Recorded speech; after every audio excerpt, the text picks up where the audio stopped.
Ladies and gentlemen, it is here. The man, the myth, the inimitable, the ineffable, the one, the only, the Brobdingnagian, the Grandisonian wit. A man without peer. Ineffable. He is here. Buckley Carlson. Born Ludd Chatworthy from Chipley, Florida. It's a long story because the whole thing is an act, but we'll talk about that in a moment. But first, my friends, buckle up, get ready. But before we start, this important word from our sponsor. Everybody's talking about AI, a smarter future, a faster future, everything connected, everything in the cloud. Well, what happens? What happens when it breaks?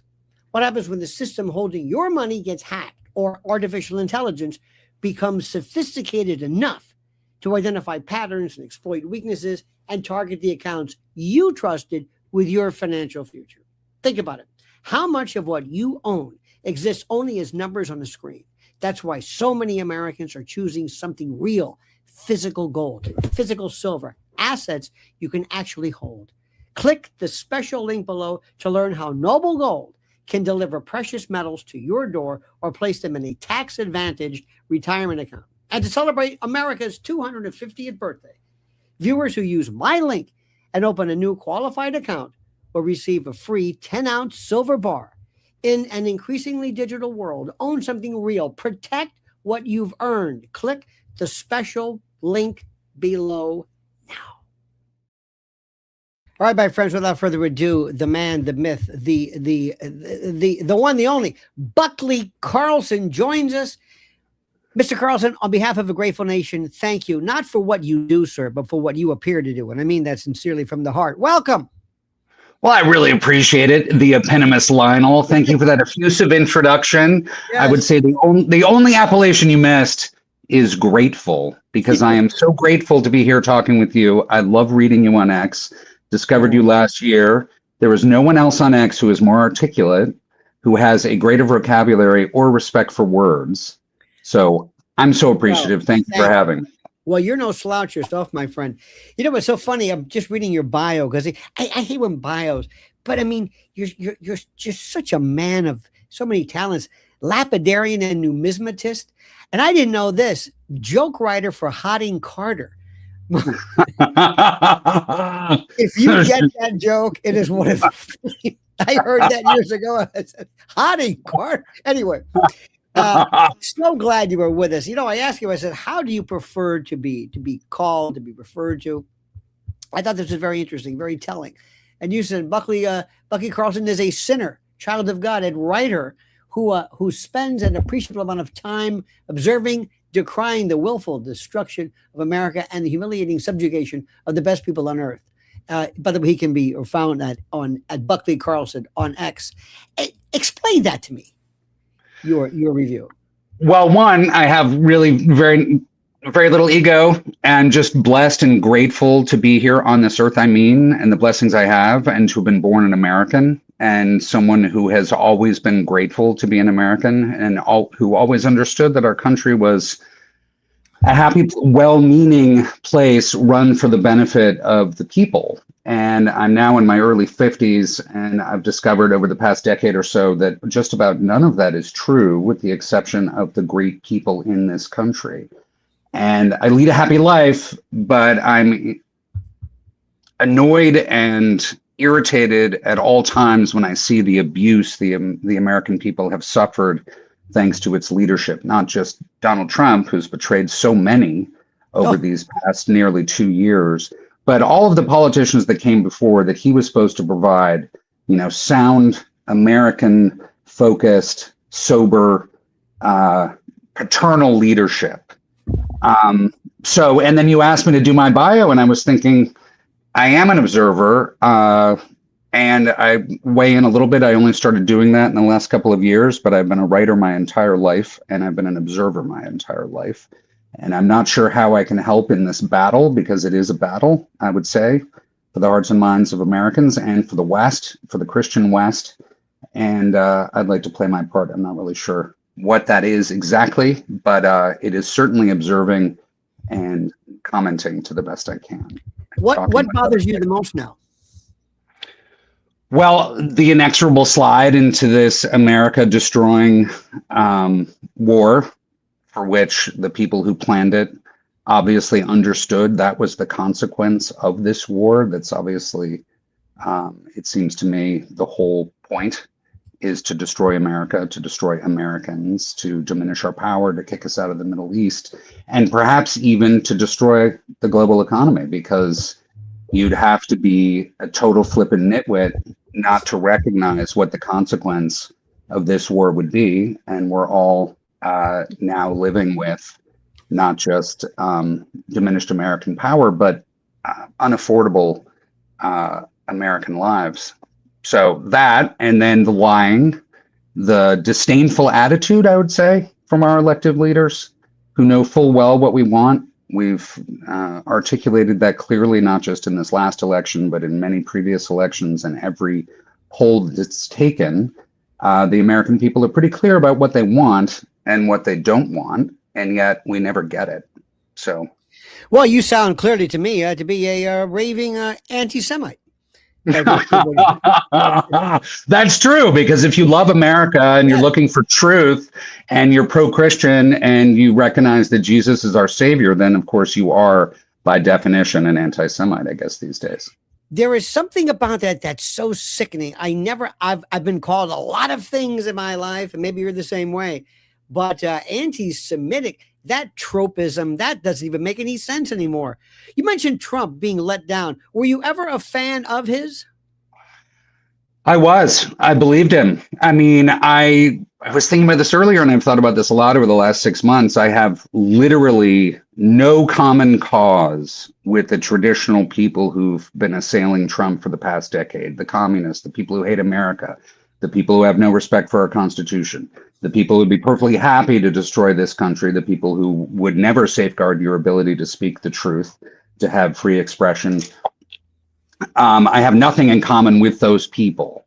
However, it's clear that their main complaint against Trump as a fucking bobo who doesn't understand the consequences of his actions, who's got a very limited worldview despite his obvious genius with people, and his wit, which obviously takes a great deal of talent. And also what I respected most about him was his ability to articulate exactly where we needed to be, exactly what had come before, how we'd gotten in this mess over the past, 4 decades, and the easy program to get us out of it. So I thought it was an existential election. I think most people who voted for Trump did. Yep. That's why he had such a unique coalition. And I also believed him because he was attacked, vilified, assassinated. His character was assassinated, but also they were trying to put him in prison and kill him. Mm-hmm. And he was steadfast throughout all of that. And I didn't think that could be manufactured. I thought that was legitimate. Do you think that you bring up something? You said you were misled by the when somebody goes into this thinking, I don't believe this for a moment. I'm going to tell these people now, later on, I'm going to change my mind. That's one thing. But somebody who goes in and is so played for a variety of reasons that we can guess as to why. I think he wanted to. I think his legacy, I don't think he needs the money. I think he loves the power, but he wants to be one of these great presidents. And something happened where they got a hold of them and said, your plans have now changed.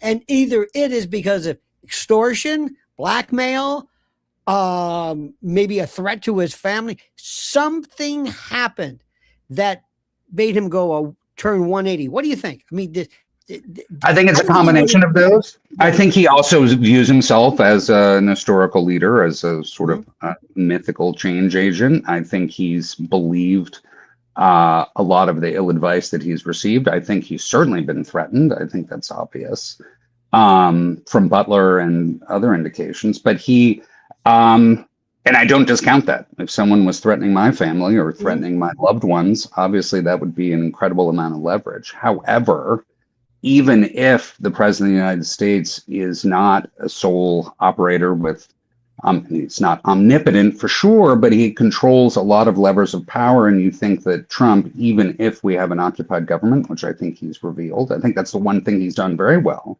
is pull back the curtain and reveal that America is no longer sovereign and may not have been sovereign for a long time, and that he doesn't have the power that we thought he had.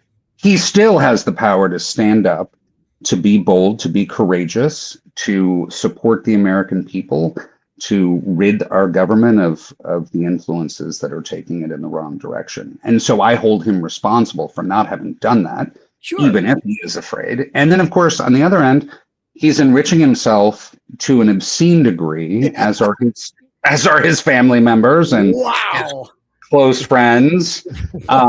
Yes. Wow is right. I know so many people have made the parallel, but it's amazing that we were ever. I'm still annoyed by the sham presidency of Joe Biden. I mean, he was not a my thoughts man. exactly. Exactly. And he was corrupt. I think that's been proven. But it's infinitesimal compared to what's going on now. When we used to listen, I'm no fan of Hunter Biden. I think I despise him less. I don't know if that makes any difference. That's like you were. It's like being less dead. I guess doesn't really make any sense. But when he was, we were castigating him. We were going to pillory him. We were going to put him, basically imprison him for basically selling finger painting, which was nothing marginal. I mean, but and then compared to, my God, I mean, the crypto. Did you happen to hear Ivanka Trump? She was on some, I don't know what, there are parallels to Erica Kirk in some respects, saying things, taking on a role. But she said, my husband and I were out on the boat, the Rothschild boat, I think. And we said, hey, yonder is an island. What is she like? The Howells and, the skipper and Gilligan. Oh, there's an island. So we decided to swim, and we marched and camped barefoot, and it was beautiful. It's an Albanian island. No such thing as an uncharted island. It's got GPS. And then basically she dropped the flag in it and declared, I mean, and people are saying, what tell me that it's bullshit and you don't think I'm mentally retarded. Just tell me. Don't insult me. Did you hear that story? I did hear that story. Not only that, it was during the COVID lockdowns. It was on the Rothschild boat. It's an Albanian property that has historical strategic significance. I mean, significantly. And the Albanian people are up in arms and burning things as a result. They're not standing for it, and we shouldn't either. Plus, it's actually frightening to consider that all of these so-called elites who've amassed this ill-gotten gain for so long are now seeking out refuge and armed refuge in secluded parts of the world. Yeah. Makes you wonder. I mean, they know what's coming, even if most people don't. I mean, I don't want to be dark about it, but people should be making preparations for really dark times. Oh, listen, I don't know what to say. By the way, Buckley Carlson, in case if you don't know who we're talking about, then you've got serious cognitive issues yourself. His name's there, for God's sake. Anyway, but there's something else that's happened. When we had here in Manhattan, we had Luigi Mangione. By the way, Mangione, big eater, gluttonous, and he decided to gun down this hapless, kind of an insignificant, but nonetheless the head of an insurance company. And people, lo and behold, came to say, it's right. They're actually like vigilantes. I'm like, get them. And I thought, what, the man had children. Okay, cut to the chase. Now we're having data center employees and AI heads who are now subject. The natives are restless. And while I never want to inadvertently or deliberately foment, insurrection, real insurrection, not that January 6th trespassing stuff, but do you feel this, not an anger, but like a very scary, this irascent growth of just fury on the part of the people that I've never seen before? An enormous amount of pressure, and it's been building for a long time. And I talk to people everywhere, all walks of life, wherever I am. I love people, and I like informally polling people in the grocery store line, in the coffee store line. Where I do, I enjoy people, and I like to know what they think. And universally, I have found everyone feels betrayed.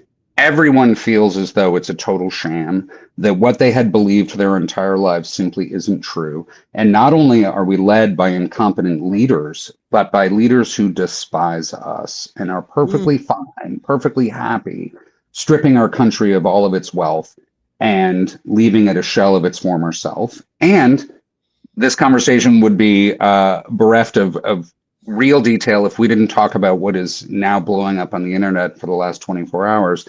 The story that perhaps Alex Jones broke a story yesterday saying that the U.S. government, the Trump administration, had sent out an RFP to several firms saying you have 3 weeks to determine how we will locate every American college or fighting age male in the country for a supposed draft. Now, if you did that, you would have, I think, mass insurrection. I'm not advocating it either, but if there is a line that you cannot cross, it's taking, people who cannot find jobs, who cannot afford houses, who've been lied to their entire lives, who are watching our economy go down the tubes, our friendships across the world be destroyed simply by bad leadership. You cannot ask those people to fight a war on behalf of Israel. It will not pass. It will not pass muster. I've seen a lot of reaction online in the last 24 hours. This, and also the NDAA was Section 219 or something, which basically, I've got friends in, M&A, mergers and acquisitions. That's nothing. This M&A is not only unconstitutional, it's illegal. We are basically either subsuming, adopting, or becoming, we're becoming.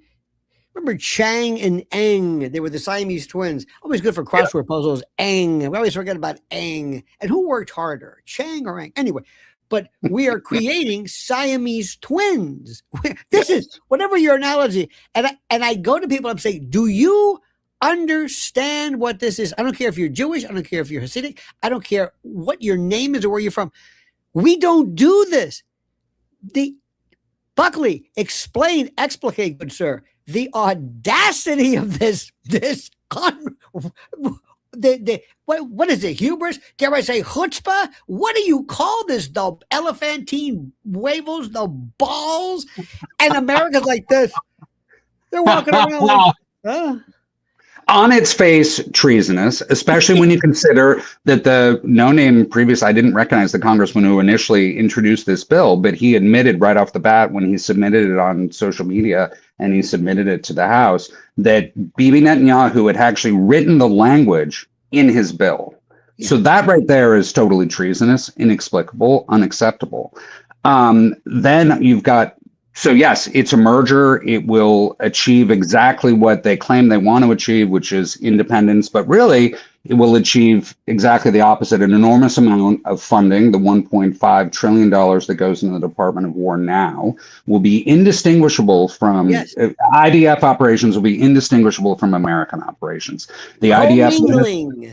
Commingling. The IDF led us into this war, even though, and we can't say that enough because there are so many liars now in the last 4 months who've been trying to rewrite that history. It's clear. Israel dragged us into this war. They dragged us into this war against Donald Trump's wishes, against his more than decade expressed desire. And one of the main rationales for his presidency among many of the people who voted for him is that we would not get into a forever war. Yes. We would not get into war with Iran. We would not get into war on behalf of Israel, which we've done so many times before. So yes, so it would hide, we would be led around by our nose again in a way that would there'd be no trail and we'd have no choice. And sorry, I got sucked in there, but I'm so angry about it. And then you see the Ted Cruz's of the world who lie about it all the time. And they say now, oh, no, this is exactly how we treat all our allies. We share intelligence with allies. We share missions with intelligence. Okay. But we do not inextricably commingle, link, attach, become Siamese twins with anybody else in the world, or we couldn't pretend to be sovereign, obviously. One of the critical elements, the kind of the gravamen, of the indictment of treason is that you're giving aid and comfort to the enemy. We're adopting them. Aid and comfort, my ass. That would be nothing. This is the case, as we say in law, of a first impression. I don't even know what this is. Let me do this thought experiment. I have somehow exhumed and revivified the founding fathers. I don't know, pick one you like, Jefferson, Madison, who knows? What? And I said, okay, Buckley, Uncle Buck, as we call you in the system, hit him with sit down. Buckley, who is this? James Madison, Jimmy, Buckley, Jimmy. Okay, now listen to this, Jim. Listen to this. Buckley, freak him out. Tell one of the forefathers, our forebears, something that they would say no.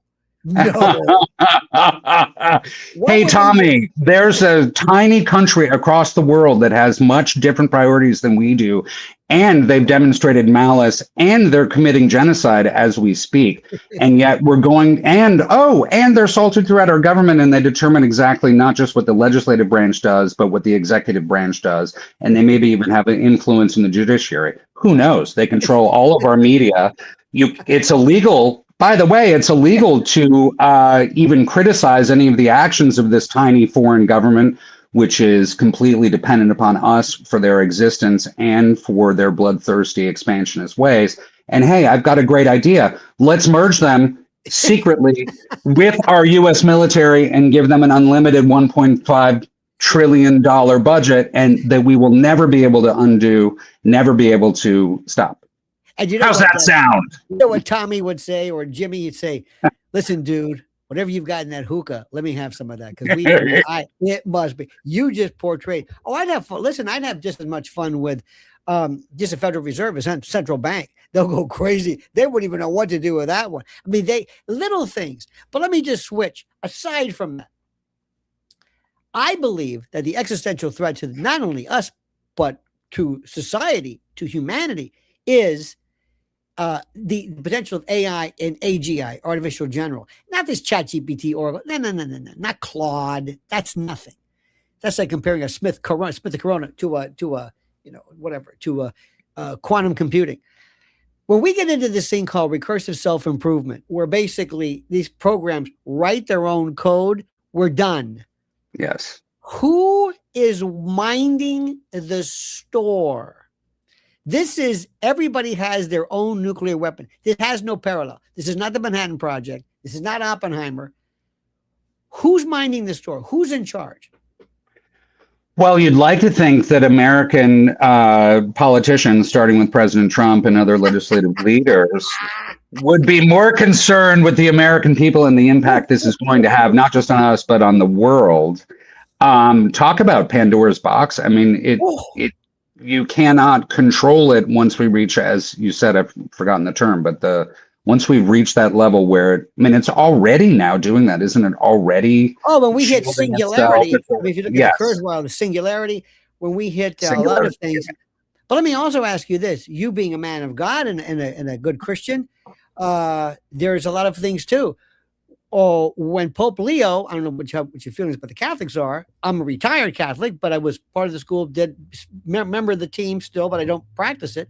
And if you don't practice it, I don't think you can call yourself one. But anyway, Pope Leo says he's ordained or commissioned 2,000 exorcists. Now, listen. Now, think about this. The rise of Satanism, Luciferianism, evil. Everybody I know, Buckley, says they feel this. What saith you? Is there another force that is so transcendent? It has no, I don't even know what to call it. Yes, and it's been obvious to me my entire life because I've had those forces act on me, most good forces, inspirations for good, higher intelligence, God. I've had God act on me and those around me multiple times in my life, and I've always recognized that. Conversely, I've had dark impulses that I didn't know where they came from, and evil. I've been confronted with evil many times in my life. So I always took it just as an article of faith, but as an article of just obvious observation that, of course, and men and women throughout history, through recorded history, have always acknowledged the existence of the spiritual world. It's only our ridiculous country in some ways in the last 85 years that has pushed back against this obvious idea. Read the Bible. To answer your question, I'm not a Catholic. I have great respect for Catholics. Fine. And I, of course, agree with you that you can't, be a pro-abortionist as the Bidens were and then claim to be good Catholics. And I'm sorry, I haven't heard enough people say that because I think it's just monstrous. I think it's heartening that Pope Leo, I just heard that recently, that he had commissioned 2,000 exorcists, because my understanding is the pool of that it's a lost art, that it hadn't been used a lot lately, and whereas most Catholic churches employed exorcists and exorcisms for a long period of time, had no longer. I've never seen a greater resurgence of faith. Yes. With the people I know and love, and also strangers that I encounter. People recognize on its face the existence of evil because we're presented with it at all times. And obviously the earth itself is the domain of Satan. And we're all sinners, and we've all been acted upon in that way to act against our own best interests. It's very interesting. When you talk about this, God and Satanism, growing up Catholic, we were very, very, very focused on Satan. And the book of John talks about something which I think is very overlooked, and that's the Antichrist. Because what Antichrist is even more, because it's deception. Antichrist is a spiritual version of AIDS. It shuts down your immune system. It fools you into thinking, oh, this is a benign, this isn't a virus, this is fine. Yeah. And then it shuts everything down. That's what AI is. The great Candace Owens has become, but she's converted to Catholicism. She is probably, I think, one of the most powerful people around today. What saith you, good sir, about the inimitable, the ineffable Madam Candace? Couldn't be more impressed. Couldn't be on her side more aggressively. Couldn't be more appalled by the attacks that she has faced. Thankfully, most of them are fairly transparent. They're not organic. It's lame. And lame. And it's a campaign against her. And one of the things that you have said most frequently, which I loved when you were covering the hearing rather, not the trial, was Candace Owens is not actually on trial here. And maybe you could address the facts that are, because the facts of the case as they presented it are ridiculous. There is nothing that ties Tyler Robinson to this murder. And so back to Candace, I feel great sympathy for her. I'm totally impressed by her. And she has uncovered a lot of interesting things, as people used to do. I'm old enough to remember that the way you investigate a crime is to exhaust all avenues. There is no theory off the table until you've investigated it and determined it to be false. So that's Sherlock Holmes. That thing, if you eliminate all of the possibilities, or whatever, the thing that's left. Yeah. A couple of things. You're in your 50s. I'm a little older than you, but I remember in my life seeing this kind of a transmutation of music, and how everything went from hard rock to acid rock to this and that to grunge, and I'm seeing this incredible. Let's not forget the wholesome rap music. Oh yes.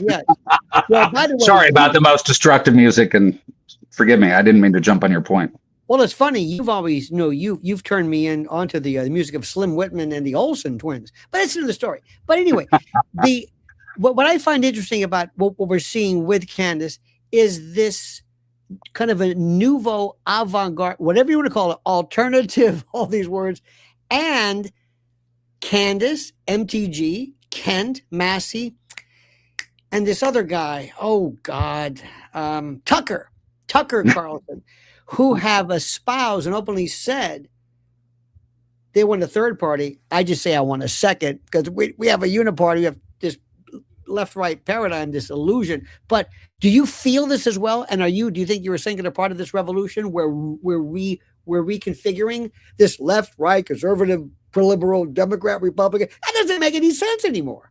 It doesn't make any sense, and they're indistinguishable, I must say. Although they have become one minor point, I will answer your question, but one minor point, it's so interesting to go back to the NDAA and the merging of Israel and the U.S. military. The Democratic Party voted against it, pretty much overwhelmingly.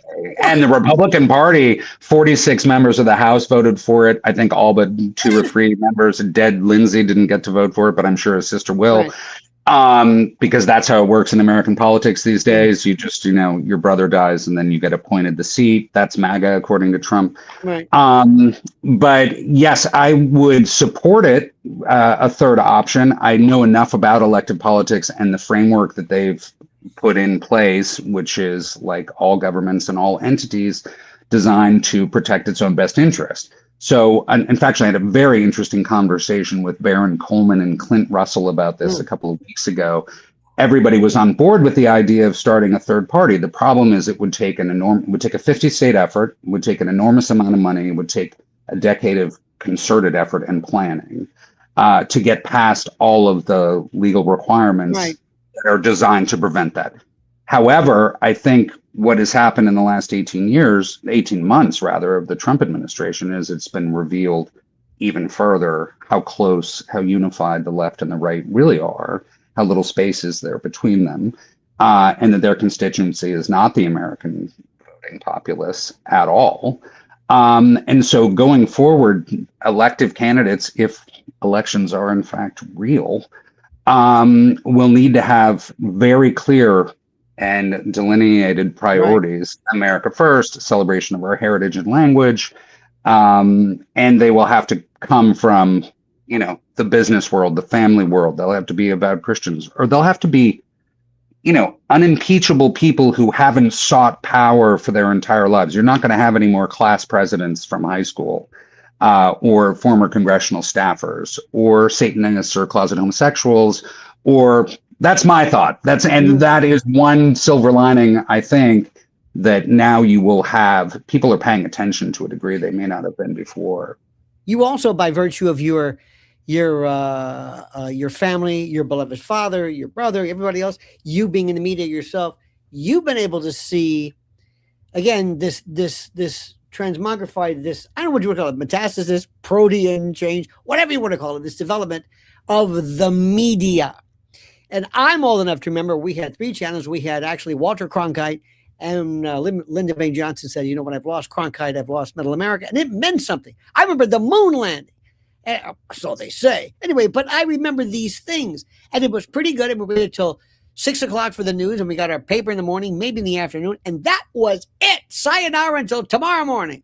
And yet, Buckley, we knew more stuff than we knew more. We knew more about Vietnam. Do you realize that there was this, they were going crazy about the Warren Commission before we even saw the Zapruder film, which was a 76 or 7. So explain to me this current rate of putrescence of American sock puppet proxy historic media. What is this? I wish, thank God for independent media like yourself, and those that you referenced, and Candace and Tucker, of course.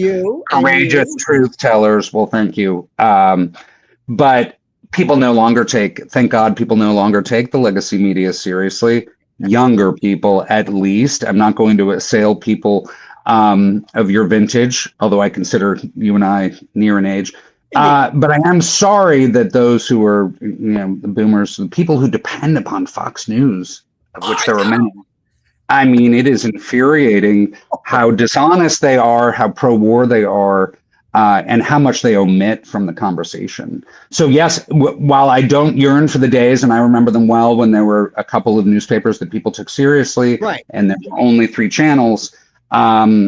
And yes, they were towing the party line. Yes, often, but it was deeper coverage. The American public demanded more long form, in-depth coverage. At least you knew where to go. You mentioned Cronkite. If you wanted to know what was going on in Southeast Asia during the Vietnam War, you at least could get that information. These days, there's such a disparate amount of information, often accessible only on X. You have to weed through it. It's very hard. And I think also the U.S. government and others have are very, how much longer will we have X, I guess is the question I ask, because it's a very controlled environment also, I've come to recognize over these last couple of years. Let me throw something at you. Just what are some of the things that you believe or don't believe that people would find shocking? Like, for example, I don't know, UFOs, we didn't land on the moon. So anyways, something that you could say, I get a lot of grief for this, but I'm kind of a Sasquatch fan. Be honest with you, the whole Yeti thing, why not? Why not? I'm actually kind of inclined to believe it all because people call you a conspiracy theorist. Yes. That was a term, again, that people should be reminded was actually coined and used aggressively to shut people up who were questioning JFK's assassination. Yes, it was the memorandum. It was a CIA memorandum, and it Yes. gives you it refers to basically using Mockingbird media. And by the way, you know who the Mockingbird media today? All of these shills paid by someone to go out all of a sudden. I'm not going to mention any names, but these people that I thought were, hey, you were one of us. It's like, you're against Candace at two, Viva? At two? You know, what? They got you too? Oh my God. It's like they've been bitten like lycanthropy. You know, they're bitten by the wolf and they're howling. It's incredible. And then others they pushed these people out. This guy, Prosobiec, Proboscis, whatever, they pushed this guy out, who, by the way, he's never smiled, laughed, grimaced, or moved in the past 30 years. And he's done a lot of blinking. Have you noticed? Does a lot of blinking, however, I would say. That's sort of revealing on its own, actually. If someone's speaking to you and they're telling the truth, they're probably not blinking all that much. Well, the reason why he did that was because a lot of times when he was talking, he was so stationary that people thought the Wi-Fi had shut down. And said, no, start blinking. You know, it was like, or remember Jeremiah Denton, who was the POW, who was saying torture. You know, he's blinking Morse code. But they're it's SOS messages, I'm sure. Right. But can you believe this? We've got the Mockingbird theme won't go away. Even our beloved Precious X is infiltrated and infected by legions of these trolls and page shills and oh my, anybody who goes to the White House stands on the front step waving, holding up a binder, basically asshole, asshole, asshole. You are in the group picture that will forever be, I didn't know you too? Those are like the shills. Remember that picture? Shameless prostitutes. Yes, I remember. Well, all formerly public information they were holding up, flight logs that had been out on the internet for 10 years. The limited hangout. The limited hangout. Yes. But it's so short-lived. I mean, I just try to, I don't know everything. I don't even know a lot. I know a little bit about a fair amount of things, but it's so easy just to tell the truth. And it's so easy to say you've gotten something wrong. It's not easy to go face yourself, face your family, face any of your friends, or face the wider public when you're so obviously for sale. And I've never seen more of that than I've seen it in these last couple months, especially around the well-orchestrated death of Charlie Kirk. Which it's been an obscene operation, and I think really an ineffective one. I think more people are paying attention as a result of their ham-handed handling of this. It's not even ham-handed, it's just so aggressive to shoot people down and to assail them, as you said before, as an anti-Semite. What does Israel have to do with Charlie Kirk's assassination? Speaking of which, I was very shocked at your full-throated defense and support of Ben Shapiro. I was very. Well, I didn't know he was a security analyst above all of his talents. I mean, I know this. I've already told my girl and my children that if I'm ever mortally wounded in the back of a car, the first thing you need to do is call Ben Shapiro's security team and get some advice from them. I mean, I think that's number one. Don't bother staunching the bleeding. Right. Don't bother closing the door. Don't bother, getting me to the nearest hospital. Don't call 911. Yeah, right. And another thing too is I wish I could have. I always imagine myself kind of as a thought experiment. If I were the assassin consultant for this, I know it sounds weird because you have to work backwards. I would say, listen, do me a favor. Yeah, lose this Tyler guy. Get rid of this Jadrul. Who's he? Don't need him. Go through what you did. Have the exploding mic or whatever this thing was. Just eliminate. What did you need this guy for? Almost, it makes it even more interesting. What the hell is that? As opposed to, it came from the front, and then you've got 1,000 things to break down. And I don't want to predict anybody's going to be Epstein, but if I could give any advice to Tyler, is don't buy the green bananas. You know what I mean? Very much so. Two people I would not necessarily, I think actuaries are going to speak up, is Ghislaine Maxwell and Tyler. Because it's hard not to imagine that wasn't part of the plan. And that's obviously the answer to to the idea that why he turned himself in and he never confessed, it's because he was seeking sanctuary and safety.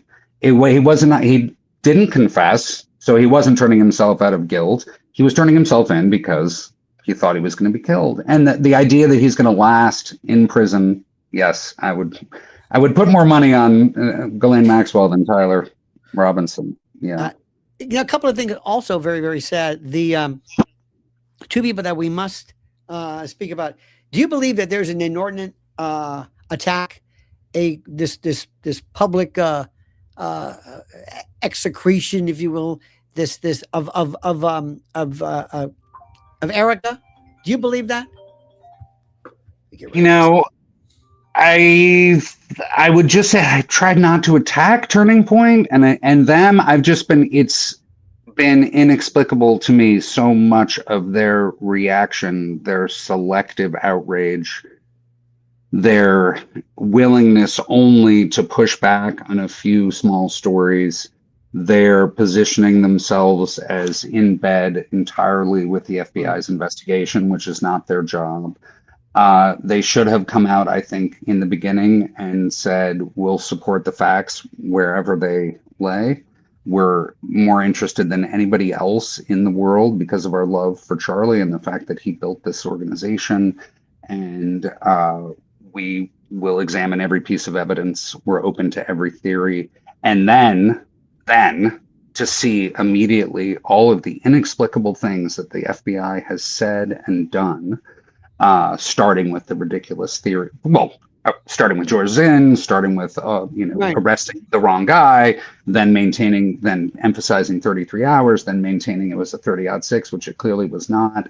All of the things they have done, the FBI, I think Turning Point and Erica should have at that moment said, hey, wait a second, this just doesn't pass the smell test, and we're not buying this, and we'd like to know more. And they should have been if they're going to be involved, I think, in the public commentary around the investigation, then they should constantly say, we are not the FBI, we are not the investigative authority here, but we are invested like few others, and we're interested only in finding out the truth.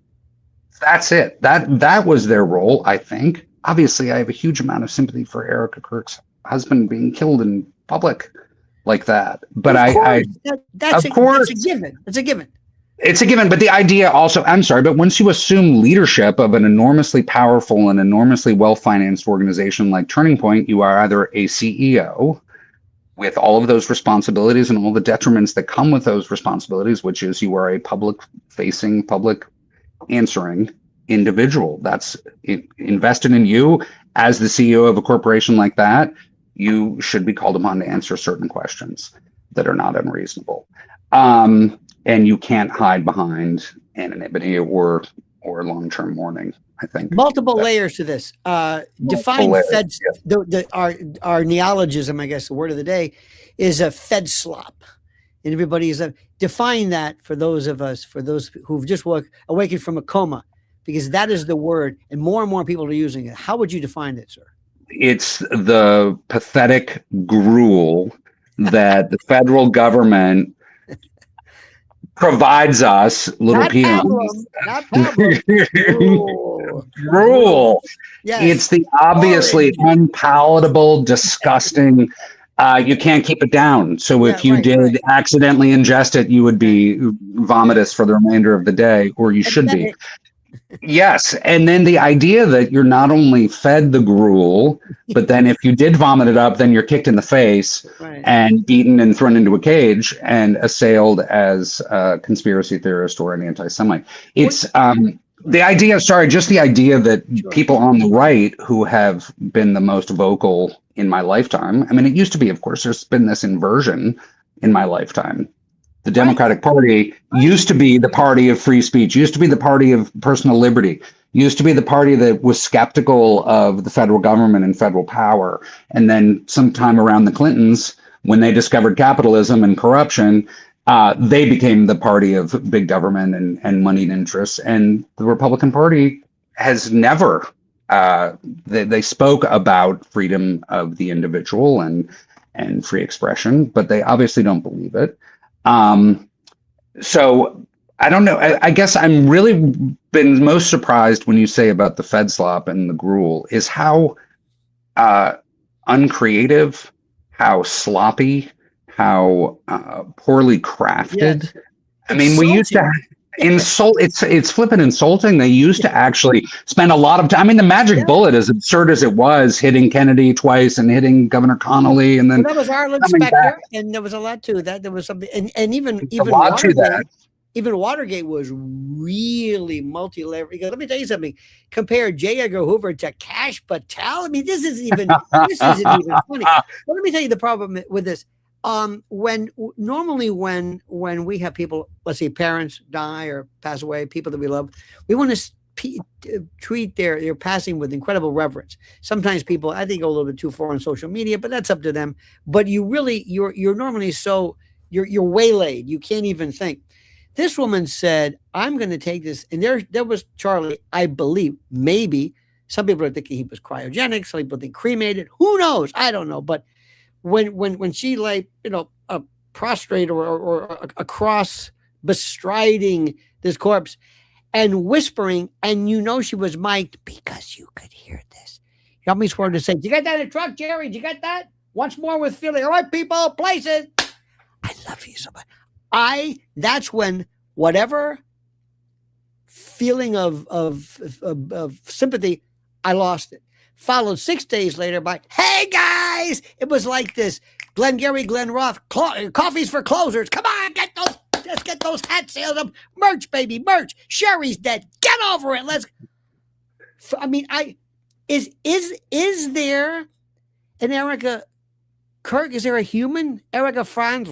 Is she there somewhere? Is everything performative? Maybe it seems inexplicable that you would. I watched that like so many did, and I had that reaction, and I also witnessed that reaction among a constituency that I love and trust, and would naturally be on the side of Erica Kirk and her mourning, and everybody mourns differently, and that's girls, older girls my age, younger girls in their 20s, people who are naturally sympathetic, empathetic, horrified by the public execution. To a T, every single one of them that I know from that moment forward said, whoa, whoa, whoa, what's going on here? Yep. And why are we being assaulted now with text solicitations and email solicitations for money? And it was within that first week. It was within those first days. In fact, I think that video was disseminated as part of a fundraising piece. And my understanding is that the photographer and the audio person, the person on site, was Stacey Sheridan, who's the head of their fundraising arm. So that to me seems very, very odd. I wouldn't, if I had the ability to look down on things, if I was taken in that fashion, and my own love of my life, the girl who I pledged my world to, did something like that, I would be pretty darn confused about it. Well, also, a couple of things. It's funny you say that. Nobody started off. We didn't know her, so if anybody claims they hated her, you must have been prescient or Vatic, something or other, because we didn't know who she was. That wasn't the issue. What I think confounded me, the night or the time when this happened, my wife and I were at a party in a place on Long Island, as a matter of fact, and there were some people there who, suffice it to say, Buckley, you probably would know them, but you would be surprised. They're very men of the street and really tough customers. I could not believe how many people listened to Charlie, how many people were actually tangibly, palpably affected by it, and who told me, I didn't know my son or daughter listened to him. I didn't know. Yes. I've encountered this. Yep. A kid a person who is spouting abstinence, celibacy, being abstemious, sacrifice, with not having sex in this debauched world, he was just. That's why he was so important to get out of the way. Very much so. He was an unabashed, courageous truth teller. And there's no hiding it when you see that. He was so effective. He had such an effect on my son. My son was at SMU or in college at the time when a couple of years ago when Charlie came through and spoke, and my brother knew him very well, but my son hadn't met him, spent some time with him, and could not have been more impressed. And I've seen that among so many of my contemporaries and their children. And yes, they weren't even aware of it until Charlie died. Yes, he had incredible power, and you would want him on your side if you would want him on your side. So one of the reasons why I think maybe it's the older prosecutor in me, but who speaks for the dead? He's telling you, he's basically saying, please don't forget me. I'm giving you clues. I mean, murder prosecutions, as you know, are very, very technical, temperature in blood and this and weighing the organs.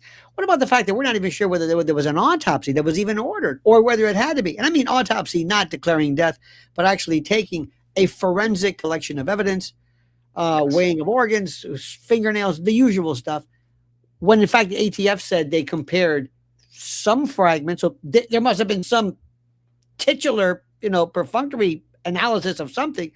But even like, well, where is he buried? How about this? How dare Erica Kirkwood says, how dare you try to make a mockery, a celebration of my husband's death? That's my department. I do that. How she took offense at, we're just saying we want to bring him flowers. How dare you?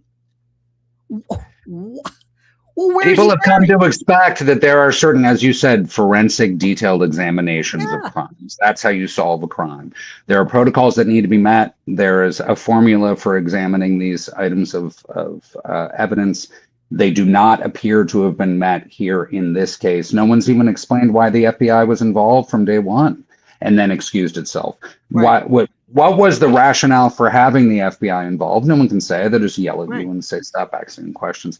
But also, you would generally examine in every other murder case, even one that wasn't high profile, you would say, who are the beneficiaries? Who are the people around him? Who are the people involved on the day of? Where are their communications? Who are they speaking to? Let's see their cell phones. Just the basic stuff, not even getting into, why weren't there dogs used?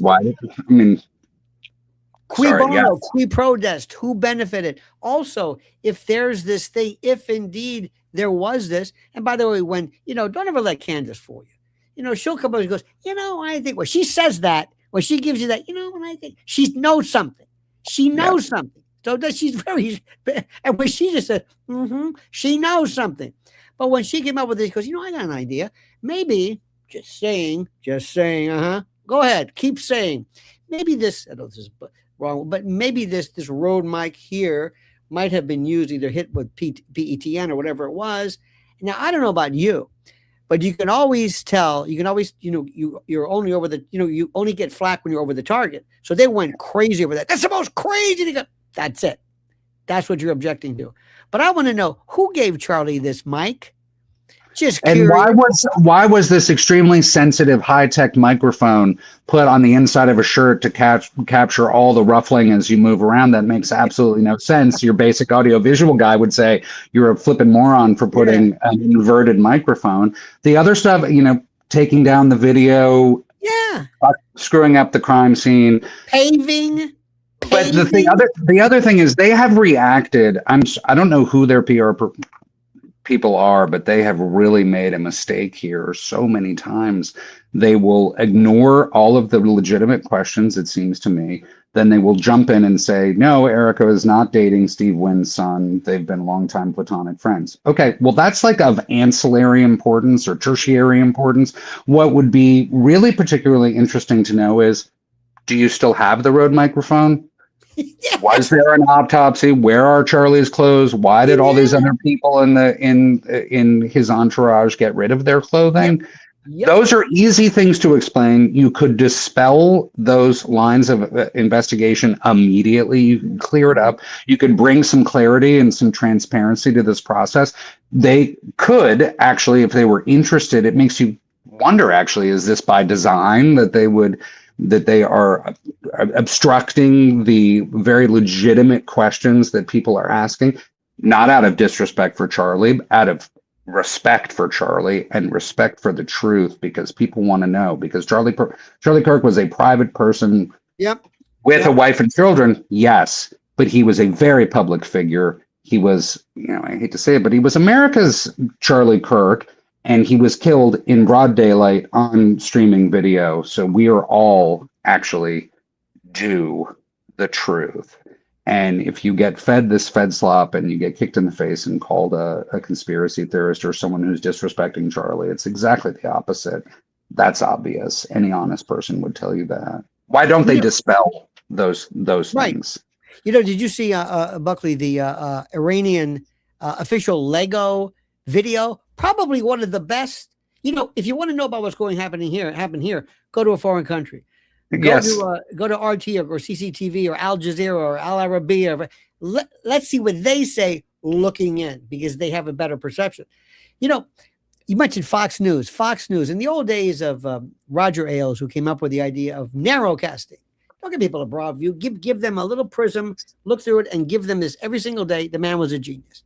But now what it's turned down to is the way like a vaccine works, theoretically, immunization. We take this dead virus, dump it into your body, says, hey, that's a virus. Well, not really. It's dead. That's like we say, hey, this is news. Well, it's not really news. And we react like we're learning something. We're reacting, and we are immunized. We build up a resistance to the truth by virtue of this thing. And the people who, listen, they haven't budged. But when you see Newsmax put on Rob O'Neill, and Newsmax, by the way, is a contender, when you have Rob O'Neill and Navy SEALs and everybody saying, this is ridiculous. I mean, nobody thinks this is legit. Nobody. And I'm not, there's no Mark Lane here, no Oliver Stone. Nobody buys this.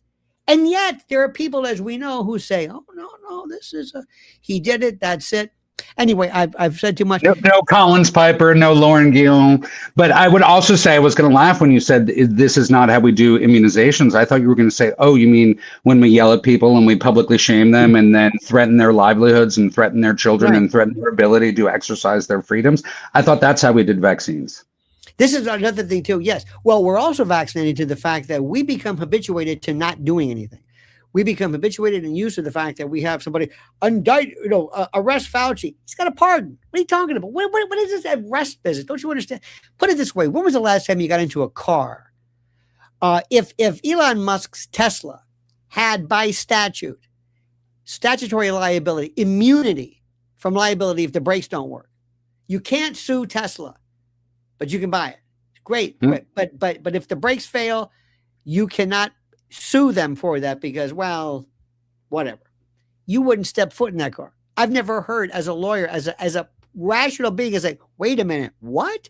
There's an exemption? Well, why do we wait a little bit?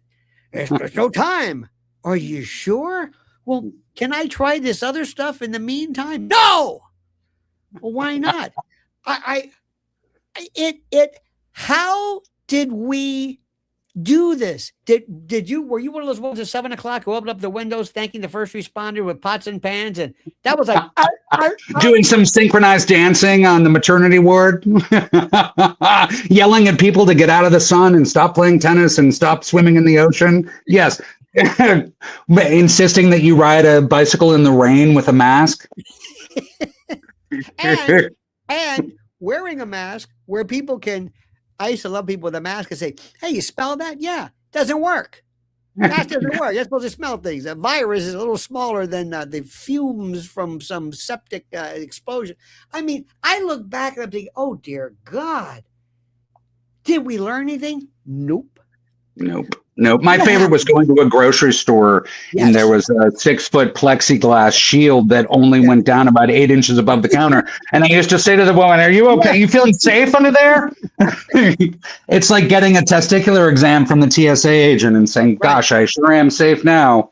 Well, also, remember when you had the ideas who had this weird idea of viral velocity, where you had to go down the aisle. Okay, well, let you walk, but you all got to walk in this direction. Because the virus, if you meet somebody coming the other way, the virus will immediately jump lanes and attack you.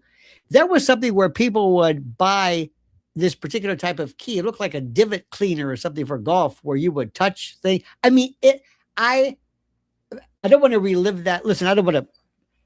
In the last few minutes, you've been such a gentleman and a scholar to avail yourself. You had me scared. You have a great setup. I thought you'd have some like gas operated Briggs and Stratton, early vintage iPad. I'm thinking, oh God, but this is perfect. Well, in conclusion, good sir, because I don't want to take any more of your important time. In a valedictory, in a peroration, so to speak, a denouement. What is your final word to the legions who hang onto every word, sir? I do not suffer that delusion, I would say, at all. Thank God.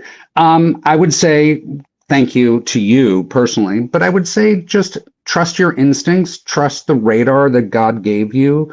You know when people are speaking bullshit. You know when you're with someone in person and they're prevaricating or downright lying. You recognize evil on its own. You can feel it. You can smell it.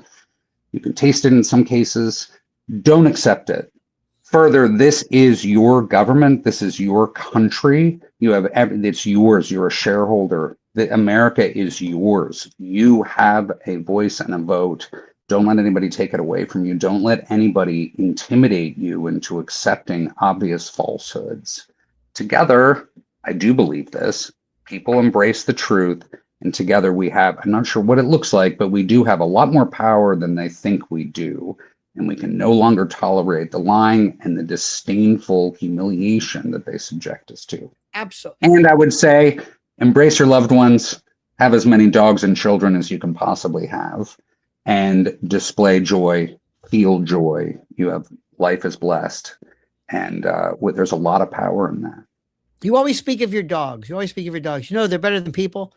They're better than people. Do you know that also one of the things about dogs, very interesting, is that a dog, you can also, you can see the sclera, you can see the white. So it's different than looking like a cat or a monkey or something. They are the very few. They put little eye cameras, and they're the only ones who watch your eyes and they look at your expressions. A monkey, for being so smart, like if you have a paralyzed person, a dog, you point to something, dog knows exactly what it means. A monkey will look at you and say, "What's with the finger?" Dog, you can go like this. The dog picks up everything about you: tone of voice, speech, pattern. It's a energy level. They can anticipate what you're doing before you do it. Dogs are absolutely incapable of artifice. Right. Dogs wear their emotions. They are total truth. They're beacons of truth because they are not capable of artifice. And they recognize artifice. They recognize evil. They have the most finely attuned radar for intent and goodness. And in fact, one last thing I would say is I really hope, I've been writing for my entire life, mostly paid writing, speeches and opinion pieces and what have you. But I really want to write on my own, and I was going to write a book called, it's the worst one of the worst phrases in the English language, and I'm sure you've heard people say it with disdain. They say, "Oh, it's just a dog," meaning it's some justification for something they've done that's horrible to a dog. "Oh, it's just a dog." I want to write a book called Just a Dog and demonstrate in great detail through stories why dogs are far superior to humans and how blessed Here's something you probably don't know. Do you know why dogs lick themselves around the scrotal area? Do you know why do you know why they do that? One, because they can, and two, because they're meticulously clean. No, because they can't make a little fist with their paw. That too. That's one of my favorite jokes. I said two old boys from Chipley, Florida, walking. His dog's licking himself. One old boy says, "I wish I could do that." He said, "Well, you better pet him first. He looks mean." Anyway, nothing like ending it on this sophomoric dog. Also, that's where I go naturally. So thank you for bringing me there. Last one too. This guy's father and son are looking out the window, and these two dogs are right in the middle of intromission, getting it on. And the kid said, "Dad, what are they doing?" He goes, "Oh God, this is not what I wanted to do. I wanted to explain making love, and it's not like this." He says, "Well, I'm going to make something up." He's on the one at the bottom. Yeah, he's sick, and the one at the top. He said, "Take him to the hospital." He said, "Just like Ain't that just like life, Dad? You try to help somebody and they fuck you. It's terrible. It is rude. I apologize. A man of your esteem should not be contaminated with such violence. But some things I find, remember one thing, I'll leave you with this sense of humor or something. There's one thing about Americans that are great. We have the best music in the world. We gave them world music. Our food is incredible. Our sense of humor, so prolific, so immense, so immane. We have some of the best stand-up. We are it. And I never the most charitable people in the universe who don't take themselves seriously enough, thank God, and do have a wonderful sense of humor. Indeed. Yes, my favorite people of all time. I'm so proud to be an American. I'm proud to have been on your show. Thank you, Lionel. I hope we'll talk again. Please, let's do this. Thank you so much, my friend. That, of course, is Mr. Buckley Carlson. My friend, I'm going to talk with you as what a great and a glorious and wasn't that great? Wasn't that fantastic? I knew this. I saw him before and I said, you know what? I want to talk to him. So brilliant. He's a master of erudition. Master of it. You can tell he's a very smart person. He's very smart people, which makes no sense. Very smart, very intelligent, and that is such a commodity that is so rare. Let's take some of your thoughts and comments. Some of you had some very nice things to say. For example, Steve said, what would Charlie Kirk be saying today? An excellent point, my friends. And also Anna Escobar says, Lionel, I am so excited to see you speaking with Buckley. He's so admired in our community. And thank you for being our elucidative genius. Oh, he is one thing. He is wonderful. And by the by, I just want to do this. I want to just say this with all due respect. I hope to talk to his brother, the inimitable, the ineffable, the one, the only, the sui generis, the non-Perel Tucker.